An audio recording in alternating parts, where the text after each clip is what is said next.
What's up, guys? Welcome to your 8th Android tutorial with me, Travis, for the new Boston.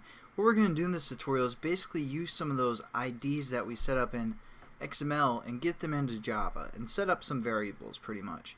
But the first thing I want you guys to realize is in XML, basically all of these things are considered as views. That's why we saw this text was called text view. Button even is from the view class.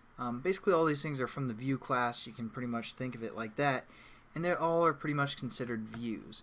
Now that'll make sense when we get into Java. So let's open up our starting point Java class within our package under our source folder.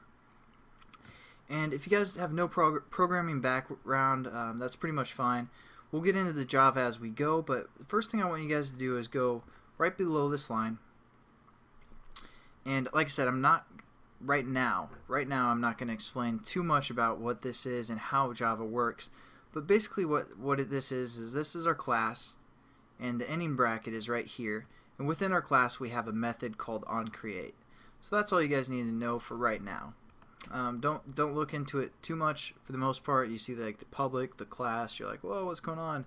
Void, but don't worry about it. What we're going to set up is just basically some variables. So the first variable we're going to set up is going to be an integer. It's going to be our counter item, basically a number, and we're going to keep track of our total. So basically when you're programming, that is called an integer. An integer is a whole number, like a 1, 2, 3, 4, a -1, such as that. And to define your variable, basically you tell you give it a type, what type you want, which would be an integer, and then you give it a name. So what we're going to do is type int, which stands for integer, again as for a number, and we're going to call this integer counter. That's just the variable, that's the name that we're giving the variable. We aren't setting it equal to anything, but we're just setting up our variables.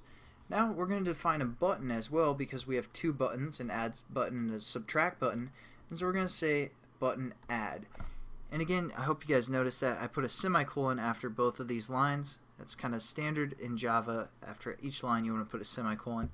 And we're getting an error for a button. So basically what I want you guys to do is hover over the button, and you can see we need to import the button, which basically is a class from the Android.widget packet. Again, under this 2.2, there's a package called Android.widget. So that's where the button's located, and so we can use some of the methods. We need to import it.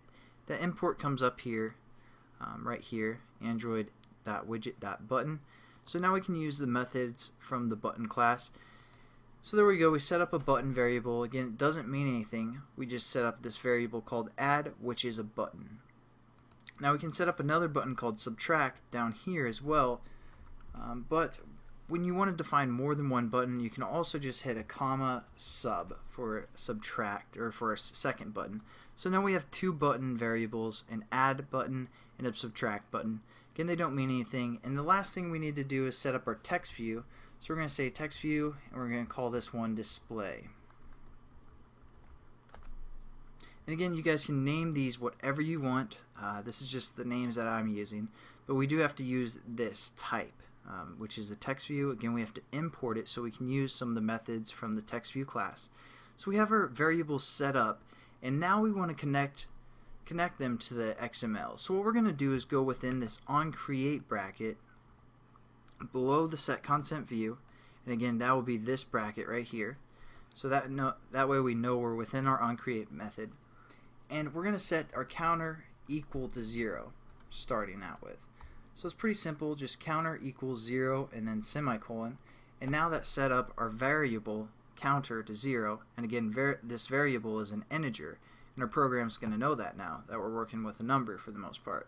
And now we also need to set up what our add button is equal to, and to do this it might be kind of confusing jumping right into setting up references right away, but don't make it confusing, and we'll get into this in more detail later. But just within parentheses put button, basically meaning that we're going to use this as a button, and we're going to say find view by ID,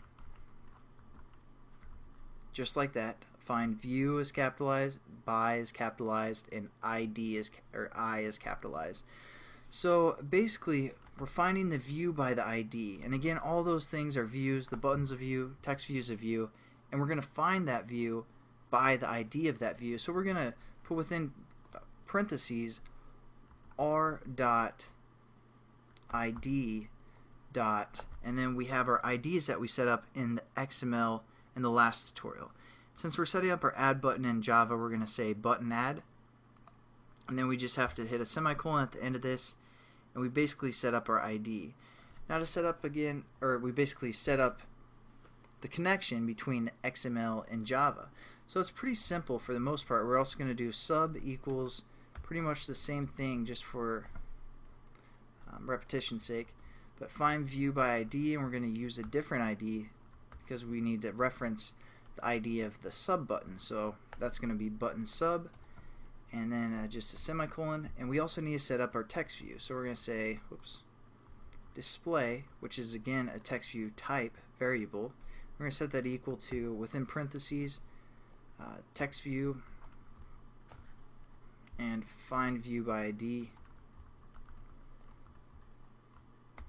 You guys will get pretty familiar with the find view by ID method, but as for now, I know I'm going fast and I'm not really explaining too much, but hopefully you guys kind of pick up on something. Again, we'll go back over some of this stuff so it's a lot clear, or a lot more clear I should say, but basically now we set up what our variables are equal to in XML, so when the person touches one of those buttons, we know that it was touched for the most part. So thanks again for watching, guys. I know we went through this quickly and I didn't really explain any of the Java, or even what these, why it's in parentheses like this, or what this method is, but hopefully you guys picked up something, and trust me, you'll understand everything as you go throughout the series. Have a good one, guys.